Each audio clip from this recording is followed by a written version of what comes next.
Hello guys! Welcome back to my channel. This is Wanderlust. At kumusta naman ang bawat isa dyan? At ngayon, another topic tayo. Panibagong araw, panibagong topic tayo. At medyo kakaiba ito kasi nga merong nagsabi sa akin na bakit daw yung topic ko ay puro na lang about relationship or di kaya about couples, about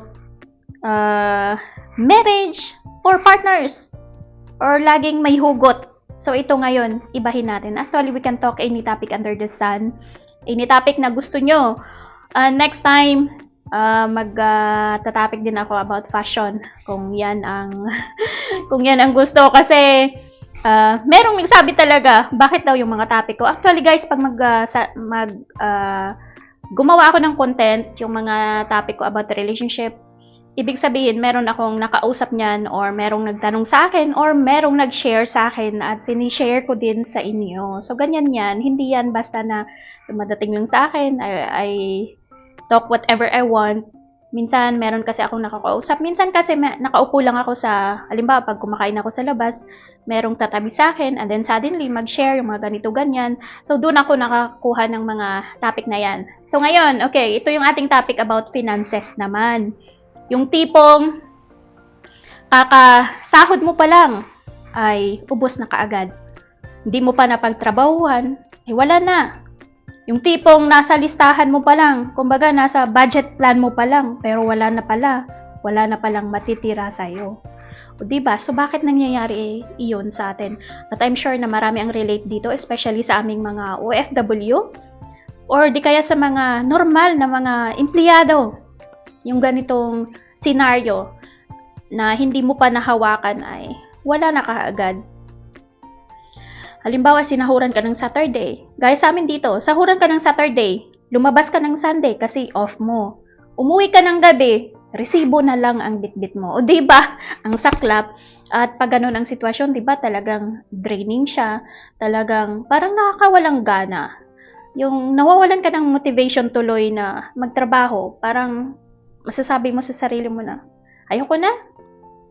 Parang ganun din naman, wala din namang nangyayari kasi wala din namang natitira sa akin. Yung mga ganon. So, bakit nga ba nararanasan natin ito at ano nga yung mga rason behind this? Una dito ay utang.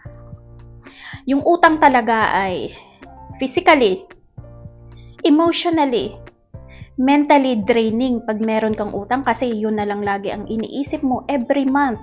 Bawat katapusan, yun at yun na lang ang lagi mong iniisip kahit nga wala pa katapusan eh. Binibilang mo na yung ganito ang bayaran ko, ito yung dapat kong bayaran ngayon, yung ganitong amount ang mapupunta sa ganito. So draining siya, parang wala ka ng peace of mind kasi nga yun na lang at yun ang lagi mong iniisip. Nakakaano siya, physically, nakaka-stress, emotionally, apektado ka, also mentally. So yan.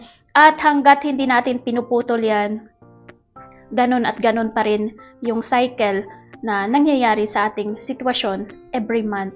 Pag tinanong nyo, siguro may mga kaibigan kayo na, or baka nararanasan nyo, try to examine yung sitwasyon. Diba cycle siya?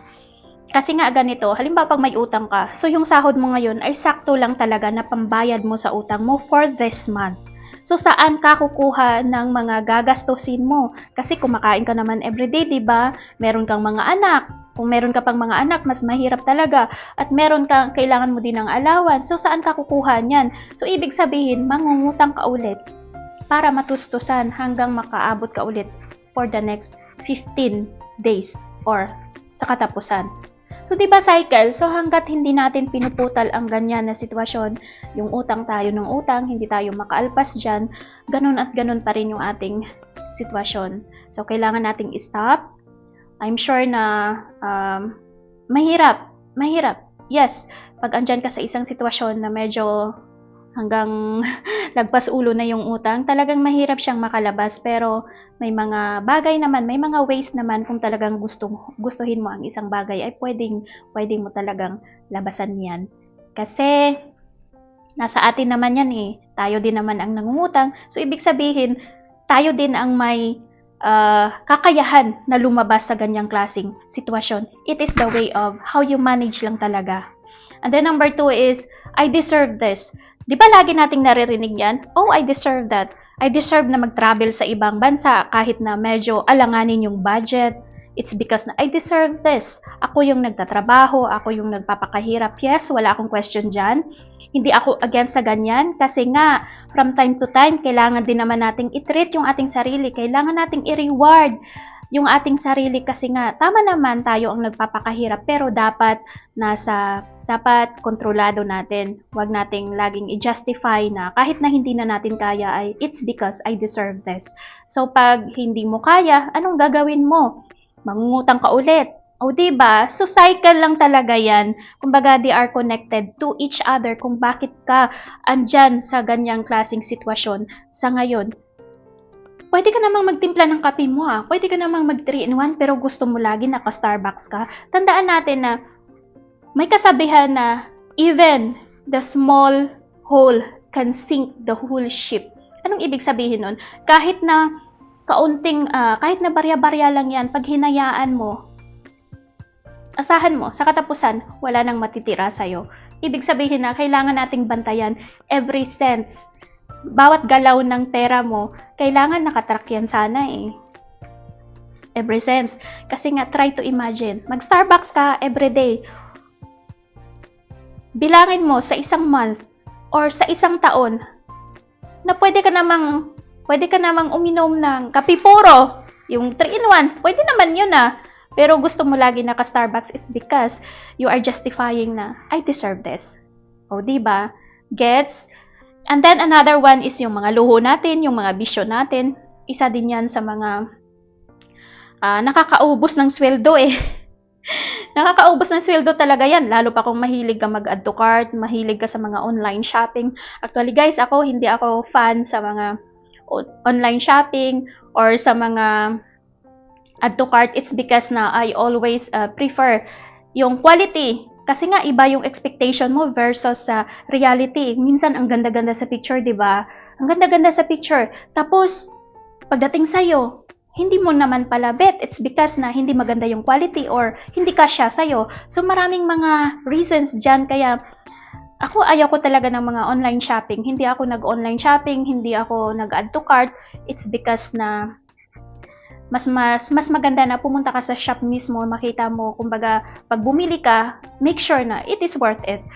What's the use na bumili ka sa online, mura nga, pero hindi mo naman magamit. So, it is a waste of your money na sana nagamit mo pa yun sa iba. Naging luho din natin yung katakawan. Kahit na minsan, medyo hindi natin afford, pero just for the sake na gusto nating pumasok sa ganyang klaseng restaurant, gusto nating matry, gusto nating maipakita na nakapasok tayo dyan. O diba? So, papasok ka, gagastos ka, wherein na hindi naman dapat sana yung sobra nating lagi tayong eat all you can, lagi tayong out of town with the barkads kahit hindi naman necessary, yung mga ganon, mga unnecessary things na mga pinaggagastahan natin, yun ang nakakaubos ng mga sahod natin na hindi natin alam. Wala pa yung katapusan, ay wala ka ng sahod, wala ka ng allowance. Anong gagawin mo? Mangungutang ka ulit. So next month, babayaran mo yun. Anong mangyayari? Hindi na wala ka na tuloy sa budget mo for next month. Kasi meron kang mga maliliit na mga, hindi mo nabantayan na mga maliliit na mga expenses mo. Pero pag pinagsama-sama mo yan, malaki. And then another one is wala kang financial goals or wala kang financial plan. Dapat talaga sa atin, meron tayong mga budget every month. I-breakdown natin just for a month lang. Kasi nga, dapat may mga goals tayo, may financial goals tayo, long term at short term. Pero sa atin, okay, i-breakdown natin in just a month.